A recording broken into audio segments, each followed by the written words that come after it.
Good morning everyone. My name is Mandula. I am studying in first year MPC. Today topic is నీటి కాలుష్యం. నీటి కాలుష్యం అనగా నీటిలో ఇప్పుడు చాలా కాలుష్యం జరుగుతుంది. నీటి కాలుష్యం రసాయన పదార్థాలు వాడడం వలన జరుగుతుంది.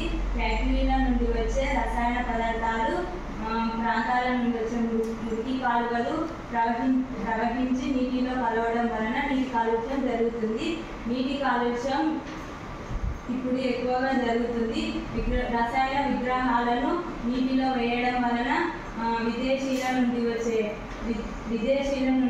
పెట్రోల్, డీజిల్ వంటి నూనె పదార్థాలు వ్యర్థాలు నీటిలో కలవడం వలన జరుగుతుంది.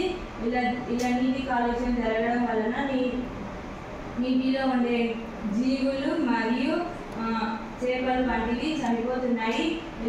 ఇలాగనే నీటి కాలుష్యం జరుగుతుంది.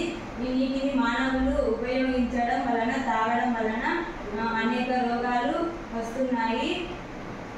దగ్గు, క్యాన్సర్, టైఫాయిడ్, థైరాయిడ్ వంటివి వస్తున్నాయి. నీటి కాలుష్యాన్ని తగ్గించడానికి పద్ధతులు: రసాయన పదార్థాలను వాడకుండా మట్టి విగ్రహాలను వేయడం, నీటిలో వేయడం, ఇంకుడు గుంటలు తవ్వడం,